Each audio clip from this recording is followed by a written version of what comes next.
Hello dear students, welcome to সাফল্য academy. Sourav স্যারের YouTube চ্যানেলে প্রত্যেককে স্বাগত জানাচ্ছি। ডিয়ার স্টুডেন্টস, আজকে আমরা তোমাদের সামনে আরেকটা ভিডিও নিয়ে চলে এসেছি, যেখানে 2019 সালের কিন্তু ইংলিশের প্রিভিয়াস ইয়ারের যে সমস্ত কোশ্চেনগুলো এসেছিল পিএসসি ক্লার্কশিপে, সেগুলো নিয়ে কিন্তু আমরা ডিসকাশন করব। তাই প্রত্যেকে তোমরা ভিডিওটা ফার্স্ট টু লাস্ট দেখতে থাকো এবং দেখে নাও যে লাস্ট ইয়ারে 2019-এ পিএসসি ক্লার্কশিপে ইংলিশে কোন কোন জায়গাতে প্রশ্ন এসছে এবং তার সঠিক অ্যান্সারগুলো নিয়ে কিন্তু আমরা এখন আলোচনা করব। তাই প্রত্যেকে ভিডিওটা ফার্স্ট টু লাস্ট দেখতে থাকো এবং যদি তোমাদের ভিডিওটা ভালো লেগে থাকে অবশ্যই একটা লাইক করতে ভুলবে না। চলো দেখে নিই আমরা। ফার্স্ট কোশ্চেন আমাদের স্ক্রিনে চলে আসছে। আমাদের ইংলিশের ফার্স্ট কোশ্চেন স্ক্রিনে চলে এসছে। লেখা আছে fill in the blank with an appropriate word from the list below. অর্থাৎ এখানে একটা ফিল ইন দ্য ব্ল্যাঙ্কস এর কোশ্চেন চলে এসছে।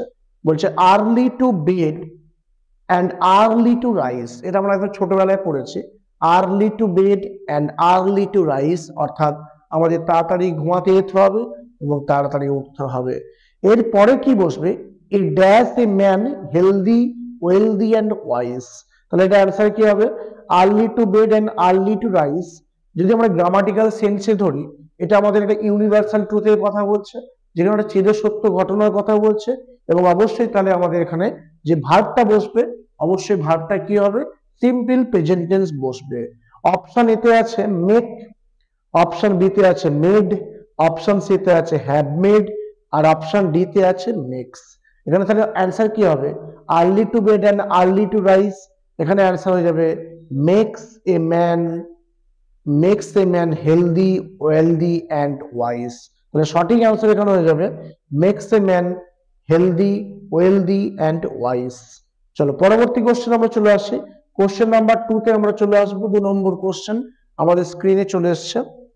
কি লেখা আছে আবার দেখে নি। বলছে change the following statement into an interrogative sentence. একটা সেন্টেন্স দিয়েছে, এটাকে আমাদের ইন্টারোগেটিভে ট্রান্সফার করতে হবে। কি বলেছে? She had time to finish all the questions. অর্থাৎ তার সমস্ত প্রশ্নগুলোর উত্তর দেওয়ার জন্য বা শেষ করার জন্য সময় ছিল, এটা বলেছে। এই সেন্টেন্সটাকে আমাদের ইন্টারোগেটিভ সেন্টেন্সে নিয়ে আসতে হবে। ডিয়ার স্টুডেন্টস, আগে প্রথমে মাথায় রাখবে যে ইন্টারোগেটিভ সেন্টেন্স করতে গেলে আগে তোমাকে কিন্তু ভার্ব আনতে হবে। তাহলে এখানে ভার্ব কোনটা আছে? দেখো হ্যাড লেখা আছে। তাহলে আগে আমরা কি ভার্ব লিখবো? হ্যাড। এবারে ভার্বের পরে আমরা কি লিখবো? সাবজেক্ট। এখানে সাবজেক্ট কি আছে? সি। তাহলে আমরা দেখি কোন কোন অপশনে হ্যাড সি আছে। দেখো অপশন এতে কিন্তু নেই, হবে না। অপশন বি তে আছে, হতে পারে। অপশন সি তেও নেই, হবে না। তাহলে অপশন ডি তেও হতে পারে। তাহলে কি হয়ে গেল? হ্যাড সি টাইম হয়ে গেল। এবারে কি লেখা আছে? হ্যাড সি টাইমের পরে কি লিখবো? Had she time, had she no time লেখা আছে, দেখতে পাচ্ছ। আর বাট আমার লাগবে কি? হ্যাড সি টাইম লাগবে। তাহলে অ্যান্সার হচ্ছে option D is the correct answer. তাহলে had she time to finish all the questions. আর ইন্টারোগেটিভ মার্কস মানে দেখো লাস্টে ইন্টারোগেটিভ সেন্টেন্স মানে লাস্টে প্রশ্নবোধক যে চিহ্ন আছে অবশ্যই থাকবে। তাহলে আমরা খুব সহজেই অপশনগুলো যা দিয়েছে ইজিলি কিন্তু আমরা আইডেন্টিফাই করতে পারছি যে ইন্টারোগেটিভ সেন্টেন্সে আগে ভার্ব বসিয়ে দিচ্ছি, পরে সাবজেক্ট বসাচ্ছি। আর যেহেতু এখানে বলছে সময় ছিল, বাট এখানে সময় ছিল না কথা বলেছে, সেন্সটা চেঞ্জ হয়ে যাচ্ছে। তাহলে অপশন বি এরটাও হবে না। এখানে সঠিক অ্যান্সার কোনটা হবে? Option D is the correct answer. চলো পরবর্তী কোশ্চেন আমরা চলে আসি। Next question. পরবর্তী কোশ্চেন লিখে আমাদের কি দিয়েছিল? বলছে find out the correct sentence from the list below. এখানে 4টে সেন্টেন্স দিয়েছে। এই 4টে সেন্টেন্স দিয়ে কোন সেন্টেন্সটা কারেক্ট গ্রামাটিক্যালি সেটা আমাকে চুজ করতে হবে। কি বলেছে? The behaviour of the children. এখানে বাচ্চাদের ব্যবহার সম্পর্কে বলছে। তাহলে এখানে বাচ্চাদের ব্যবহার মানে দা বিহেভিয়ার, এটা কিন্তু সাবজেক্ট। তাহলে দা বিহেভিয়ার যদি সাবজেক্ট হয়, সাবজেক্ট হচ্ছে সিঙ্গুলার, তাহলে ভার্ব সিঙ্গুলার হওয়া উচিত। এখানে তো ভার্ব প্লুরাল হয়ে গেছে, ওয়ার লেখা আছে, তাহলে এটা হবে না। অপশন এরটা হবে না। তাহলে লেখা আছে the behaviour of the children was not put up to the mark. এখানে বিহেভিয়ার্স লেখা আছে, হবে না। এখানে বিহেভিয়ার্স আছে, লেখা আছে, হবে না। তাহলে অ্যান্সার কোনটা হয়ে গেল? Option B, the behaviour of the children was not up to the mark. Option B is the correct answer. ঠিক আছে, খুব ইজিলি কিন্তু আমরা আর আইডেন্টিফাই করতে পারলাম। এবারে অনেক ছেলে মেয়ে কি করবে? ভুলটা করবে, যেখানে চিলড্রেন লেখা আছে তাই তারপরে ওয়ার লেখা আছে, ঠিকই তো আছে না। এখানে বাচ্চাদের ব্যবহার সম্পর্কে বলছে, তাই ব্যবহারটা কিন্তু সাবজেক্ট, তাই সাবজেক্ট হচ্ছে সিঙ্গুলার, ভার্ব সিঙ্গুলার, তাই বিহেভিয়ার যদি সাবজেক্ট হয়, অ্যাকর্ডিং টু বিহেভিয়ার এখানে ভার্ব সিঙ্গুলার কি বসছে, ওয়াজ বসছে। ঠিক আছে, তাহলে এখানে অ্যান্সার কি আসছে, অ্যান্সার চলে আসছে আমাদের option B is the correct answer. পরবর্তী কোশ্চেন আমরা চলে যাবো। নেক্সট কোশ্চেন আমাদের কি এসেছিল একবার দেখে নিই। পরবর্তী কোশ্চেন এসছে find the word which has the same meaning cautious. Cautious মানে কি, কশিয়াস মানে সাবধানী বা সতর্ক থাকা। এখানে অ্যান্সার হবে কেয়ারফুল। কশিয়াস মিন্স হয়ে যাচ্ছে careful is the correct answer, যার মানে সতর্ক বা সাবধানী। অপশন কিন্তু হচ্ছে পিসফুল। পিসফুল মানে আমরা জানি শান্তিপূর্ণ, পিসফুল মিন্স শান্তিপূর্ণ। ওয়াইস মানে হচ্ছে জ্ঞানী, ওয়াইস এর পাশে লিখে রাখো স্যাগাসিয়াস। স্যাগাসিয়াস মানে হচ্ছে জ্ঞানী বা বিচক্ষণ। SAGACIOUS, SAGACIOUS, স্যাগাসিয়াস বা ওয়াইস মানে কিন্তু জ্ঞানী। আর যারা জ্ঞানী ব্যক্তি, যারা দক্ষ ব্যক্তি, যাদের বুদ্ধিদীপ্ত ব্যক্তি, তাদের আমরা বলি একটা ইডিয়াম বা phrase, a man of letters. কি বলি, a man of letters. A man of letters মানে হচ্ছে ওয়াইস পার্সন। অপশন দিতে হচ্ছে কারেজিয়াস মানে উৎসাহী, এটা হবে না। অ্যান্সার কশিয়াস মানে হয়ে যাবে কেয়ারফুল। চলো পরবর্তী question, next question, question number 5। Question number 5-এ আমরা দেখি কি বলছে। চলো আমরা পরবর্তী কোশ্চেন 5 নম্বর কোশ্চেনে চলে এসেছি। কোশ্চেন নাম্বার 5 কি বলছে, feel in the blanks with an appropriate preposition. অর্থাৎ সঠিক প্রিপোজিশন বসিয়ে এই সেন্টেন্সটা কমপ্লিট করতে বলেছে। কি বলছে, the deer, the deer means হরিণ, ইজ অ্যাফ্রেড মানে ভীত। তবে অ্যাফ্রেড থাকলে এরপরে যে প্রিপোজিশন বসবে অ্যাপ্রোপ্রিয়েট, অবশ্যই চোখ কান বুঝে অফে দাগ দেবে। অ্যাফ্রেড অফ মানে কিন্তু ভীত, অ্যাফ্রেড অফ মিন্স কি ভীত। তাহলে এখানে আমাদের বলছে the deer is afraid of the tiger. এখানে হচ্ছে হরিণটি কার ভয় ভীত, অবশ্যই টাইগারের ভয় ভীত। যেহেতু অ্যাফ্রেড লেখা আছে, এরপরে চোখ কান মুজে অ্যাপ্রোপ্রিয়েট প্রিপোজিশন কি হবে, অফ। অ্যাফ্রেড অফ মানে কি ভীত। চলো পরবর্তী কোশ্চেন দেখি। নেক্সট কোশ্চেন, কোশ্চেন নাম্বার 6 চলে আসবে। কি বলছে আমাদের সামনে, বলছে replace the missing word with the right word from the options. এখানে একটা এখানে ফিল ইন দ্য ব্ল্যাঙ্কস এ কোশ্চেন দিয়েছে। কি বলছে, a list of best candidates for the admission test has been put up on the notice board. যারা যোগ্য প্রার্থী, যাদের অ্যাডমিশন টেস্টে দেওয়ার জন্য বলা হয়েছে বা নাম আছে, অ্যাডমিশন টেস্টে যাদের নাম আছে, তাদের নামগুলো কিন্তু পুট আপ মিন্স টাঙানো হয়েছে কোথায়, নোটিশ বোর্ডে। ঠিক আছে, তাহলে যারা যোগ্য প্রার্থী তাদের নামগুলোই অ্যাডমিশন টেস্টের জন্য নোটিশ বোর্ডে আমাদের টাঙানো হয়েছে তাদের নামগুলো। তাহলে যোগ্য মানে কি, এলিজিবল। তাহলে অ্যান্সার কি হবে, eligible is the correct answer. Illegible মানে কিন্তু দুর্বোধ্য, যেটা বোধগম্য নয়। এখানে answer option C, eligible is the correct answer. Honourable মানে হচ্ছে সম্মানীয়, আইডিয়াল মানে আদর্শ। এখানে অ্যান্সার সঠিক অ্যান্সার হবে eligible is the correct answer. Are eligible থাকলে অবশ্যই মনে রাখবে এরপরে কিন্তু প্রিপোজিশন বসে ফর। এলিজিবলের পরে কি বসে, ফর। তাই দেখো লেখা আছে এলিজিবল ফর। পরবর্তী কোশ্চেন আমরা চলে এসেছি কোশ্চেন নাম্বার 7-এ। আমাদের সামনে চলে এসেছে স্ক্রিনে কোশ্চেন নাম্বার 7। কি বলে, change from active to passive voice. অর্থাৎ আমাদের ভয়েস চেঞ্জের কোশ্চেন দিয়েছে। আমরা ভয়েস চেঞ্জের উপর একটা ভিডিও কিন্তু তোমাদের সামনে নিয়ে আসবো, তোমরা চ্যানেলটা অবশ্যই দেখতে থাকো, ফলো করো। এবং দেখো এখানে ভয়েস চেঞ্জের একটা লাইন দিয়েছে। কি দিয়েছে, the society will help the poor, মানে সমাজ ব্যবস্থা সাহায্য করবে, কাদের করবে, পুয়ার চিলড্রেন মানে অসহায় বাচ্চাদের করবে। উইথ মানে কি দিয়ে করবে, টাকা পয়সা দিয়ে। তাহলে ডিয়ার স্টুডেন্টস মাথায় রাখতে হবে, ভয়েস চেঞ্জ করতে গেলে আমাদের আগে দেখতে হবে যেটা কোন টেন্সে আছে। আমাদের দেখতে হবে কি কোন টেন্সে আছে। এখানে দেখতে পাচ্ছি উইল লেখা আছে, উইল মানে কি ফিউচার টেন্সে আছে। এবারে দেখতে হবে আমাকে যে এখানে অবজেক্ট কোথায় আছে। অবজেক্ট কোথায় থাকে, অবশ্যই কিন্তু ভার্বের পরে হচ্ছে অবজেক্ট থাকে। তাহলে উইল হেল্প এটা ভার্ব, তাহলে এরপরে দেখো অবজেক্ট লেখা আছে দ্য পুয়ার চিলড্রেন। তাহলে আগে আমাদের এই অবজেক্টটাকে সাবজেক্টে নিয়ে আসতে হবে। দেখো লেখা আছে দ্য পুয়ার চিলড্রেন, এখানে লেখা আছে দ্য সোসাইটি, হবে না। অপশন সিতেও আছে দ্য পুয়ার চিলড্রেন, ডিতেও পুয়ার চিলড্রেন আছে, একমাত্র অপশন বি এরটা হবে না। দেখো দ্য পুয়ার চিলড্রেন, এবারে উইল থাকলে কি করবো, উইল বি করবো। The poor children will be. আর উইল বি যখনই বসালাম ভার্বের থার্ড ফর্ম বসাতে হবে বা পাস্ট পার্টিসিপেল ফর্ম বসাতে হবে। তাহলে দেখো উইল বি কি লেখা আছে, help. The poor children will be helped, কাদের দ্বারা হেল্প হবে, বাই দ্য সোসাইটি। কিসের মাধ্যমে হবে, উইথ মানি। তাহলে এখানে অ্যান্সার আসছে অপশন এ এরটাই কিন্তু সঠিক অ্যান্সার। অপশন এ এরটাই সঠিক অ্যান্সার। আচ্ছা অপশন সি এরটা কেন হলো না, এখানে উইল হেল্প লেখা আছে, এখানে উইল রিসিভ লেখা আছে, তাহলে এটা आंसर হবে না, সিটা হবে না। অপশন ডি তে উইল থাকলে প্যাসিভ ভয়েস তে উইল বি বসে, তাহলে অপশন সি তে উইল বি নেই, ডি তে উইল বি নেই, তাহলে এই দুটো হবে না। তাহলে একমাত্র आंसर হবে অপশন এ ইজ দা সঠিক आंसर। ঠিক আছে, পরবর্তী প্রশ্ন আমরা দেখে নিই। নেক্সট কোশ্চেন, কোশ্চেন নাম্বার 8 কি বলছে?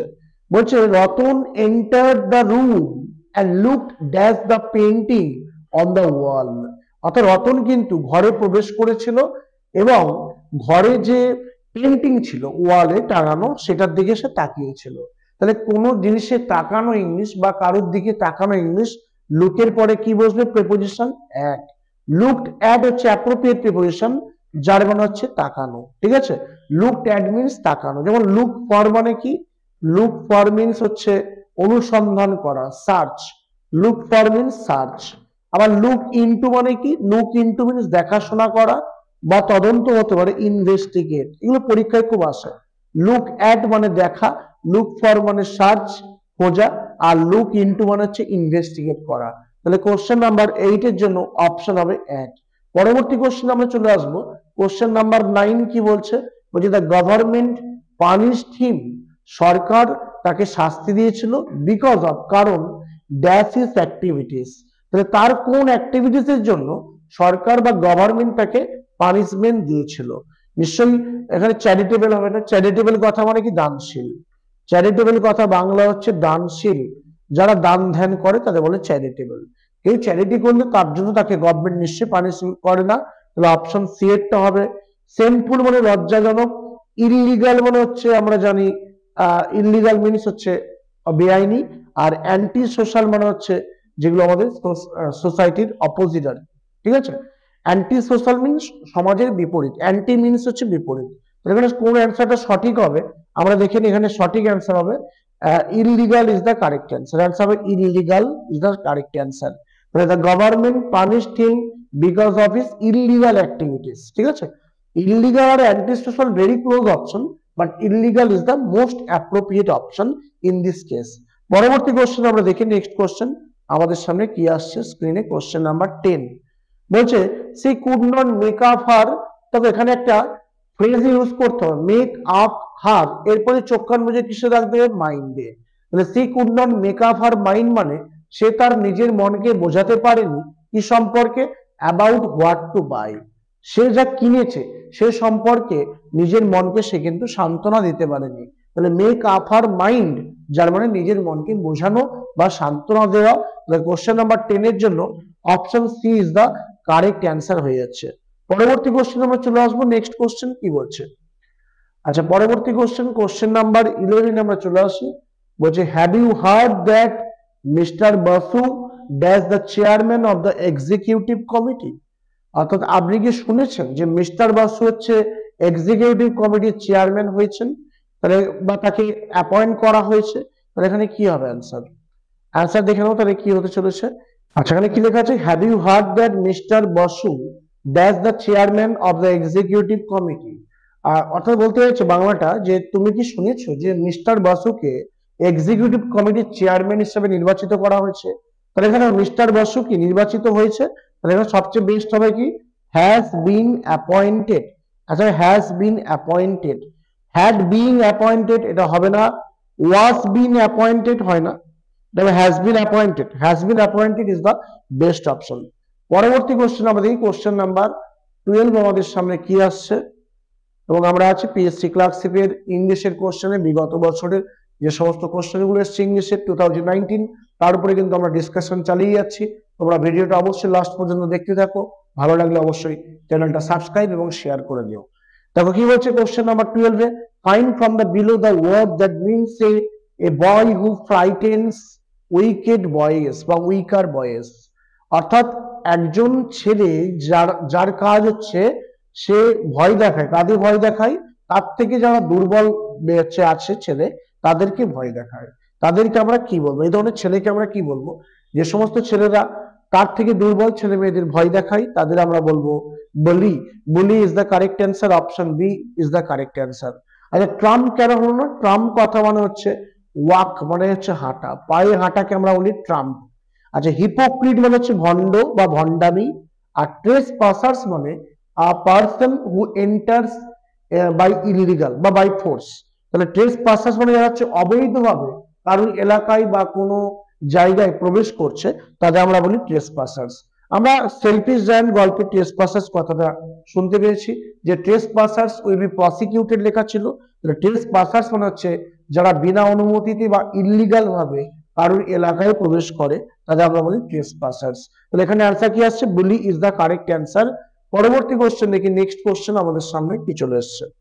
পরবর্তী কোশ্চেন বলছে choose the correct spelling from the options below. সঠিক স্পেলিং জানতে চেয়েছে কোনটা হবে, স্যাটেলাইট বানানটা কি হবে। যদি কোনো স্পেলিং খুব কমন আসে প্রত্যেককে আমি বলবো যে তোমরা অপশনে না দেখে নিজে নিজে আগে লিখে নাও যে সঠিক স্পেলিংটা কি হবে, তাহলে তোমাদের কিন্তু অ্যান্সারের কাছে পৌঁছাতে খুব ইজি হয়ে যাবে। তাহলে স্যাটেলাইট বানানটা SATELLIT, স্যাটেলাইট বানানটা SATELLIT। দেখো অপশন এতেই কিন্তু বসে আছে SATELLIT, স্যাটেলাইট মানে কি? উপগ্রহ। ঠিক আছে, অপশন এ এর বানানটাই সঠিক অ্যান্সার। চলো পরবর্তী কোশ্চেন দেখি, কোশ্চেন নাম্বার আমরা 14 এ চলে এসেছি। বলছে find from the below the word that means esteem. Esteem মানে কিন্তু শ্রদ্ধা করা, শ্রদ্ধা। Answer respect is the correct answer. Esteem মানে হচ্ছে রেসপেক্ট, যার মানে হচ্ছে শ্রদ্ধা করা। দেখো অপশন বি তে কি লেখা আছে? এনমিটি। এন মানে কি? শত্রুতা। এনমিটি মানে লিখে রাখো শত্রুতা। আচ্ছা, ফেমাস মানে আমরা প্রত্যেকে জানি হচ্ছে বিখ্যাত, আর এলিগেন্স কথা মানে যার হচ্ছে গাম্ভীর্য আছে। আচ্ছা, এখানে অ্যান্সার আসছে respect is the correct answer. পরবর্তী কোশ্চেন আমরা চলে এসেছি ডিয়ার স্টুডেন্টস, কোশ্চেন নাম্বার 15 এ চলে এসেছি। কি বলছে আমাদের সামনে? আগে আমরা ইনস্ট্রাকশনটা পড়বো। Find out from the given words that opposite of dangerous. Dangerous এর অপোজিট কি হবে? ডেঞ্জারাস শব্দের মানে আমরা প্রত্যেকে জানি বিপজ্জনক, তার উল্টো হচ্ছে নিরাপদ। তাহলে সবচেয়ে বেস্ট অ্যান্সার হবে safe is the correct answer. তাহলে সেফ মানে হচ্ছে নিরাপদ, ডেঞ্জারাস এর অপোজিট ওয়ার্ড। টেরিবল কথা মানে কি? লিখে রাখো ভয়ঙ্কর। টেরিবল মিনস লিখে রাখো ভয়ঙ্কর। আচ্ছা, অপশন দিতে হচ্ছে কোয়াইট। কোয়াইট মানে কি? লিখো শান্ত। কোয়াইট মিনস লিখো শান্ত। জেন্টেল মানে লেখো নম্র বা ভদ্র। জেন্টেল মানে লেখো নম্র বা ভদ্র। আর এখানে অ্যান্সার হচ্ছে safe is the correct answer. Safe means আমি বলতে পারি সিকিউরও বলতে পারি, সেফ বা সিকিউর, যার মানে হচ্ছে আমাদের ডেঞ্জারাস এর অপোজিট, যার মানে নিরাপদ।